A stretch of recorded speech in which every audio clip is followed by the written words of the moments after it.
How many of you are spending your bucks at Walmart this Christmas? Bad idea, folks. There's plenty of reasons why Walmart should be regarded not as your Santa Claus, but as the Grinch who stole Christmas. We're going to talk about that and a lot more today on the Fallon Forum. From the RE/MAX Real Estate Concept Studios, this is Webcast One Live. Ed Fallon here, folks. Gateway Market and Cafe is your locally owned source for specialty groceries.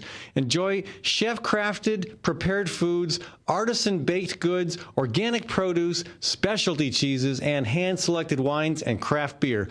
Visit the lively cafe for breakfast, lunch, or dinner 7 days a week. Gateway Market is centrally located on the corner of Martin Luther King Jr. Parkway and Woodland Ave. Stop by or visit www.gatewaymarket.com for more details. That's Gateway Market, folks. Good food, great community.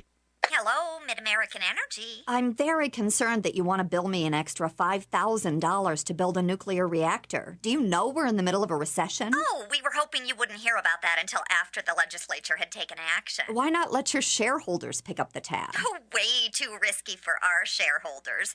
We need you, our loyal customers, to pay for it. Wait, let me see if I understand this. Mid-American wants to build a nuclear power plant in 10 or 20 years, and they want me to pay for it now? That's right. Well, I'll just take my business elsewhere. Sorry, we're a monopoly. What we say goes. I've heard nuclear power is more expensive than other sources. Yes it is. And I've heard there's no plan for how to dispose of nuclear waste. We're looking at shooting it into the sun.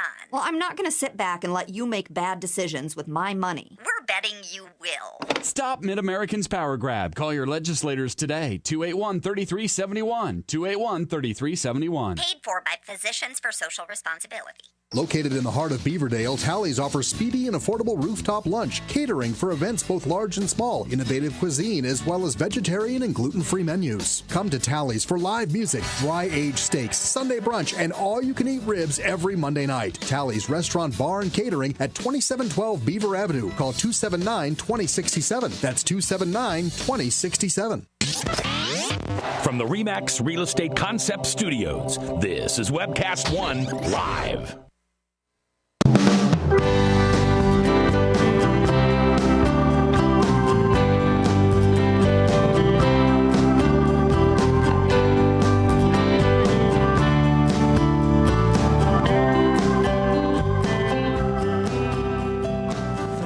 Thank you, Brother Trucker, for kicking off our conversation here today. And thank you to Physicians for Social Responsibility and to the Iowa chapter of the Sierra Club for sponsoring the Fallon Forum.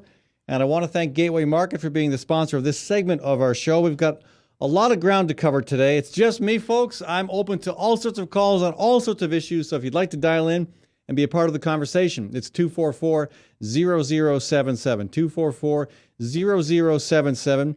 Or toll-free 855-244-0077. And, of course, all you got to do is give us your first name and where you're from. And if you don't really even want your first name to be known, you can make something up, because how am I going to know? How is my producer, Maddie, going to know? I mean, Maddie knows a lot, but she can't figure out if it's your real name or not. So if you feel really, really shy about that for some reason, you can call and use somebody else's name.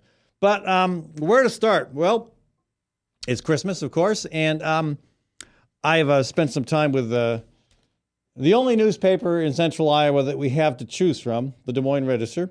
And again, I would love to see somebody start an alternative daily. I would be content with an alternative weekly to kick it off. You know, but obviously City View is not going to be that. City View used to be a newsy paper. Now it's just fluff.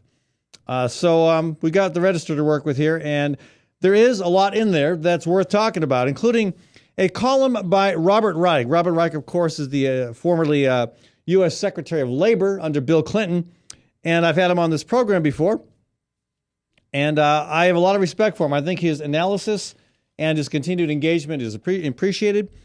He writes about Walmart and about retail employment, generally speaking, in the U.S.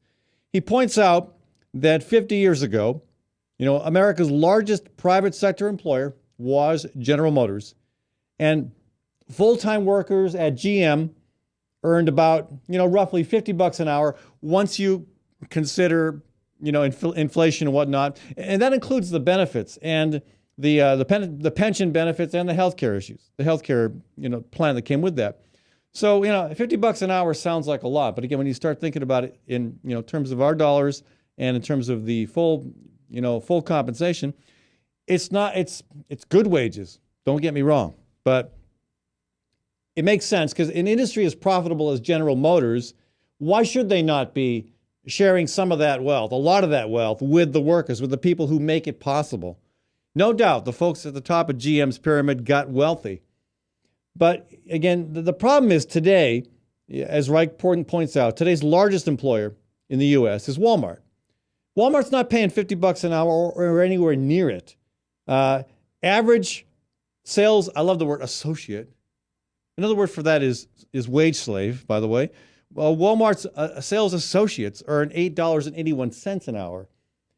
Again, and they don't have health care because a third, 30%, or over 30% of Walmart's employees are part-time. They work less than 28 hours a week, and thus they don't qualify for benefits. And this is not because of some need within the industry. This is by design. This is one of the many ways that Walmart keeps prices low so that they can keep their shareholders' profits high.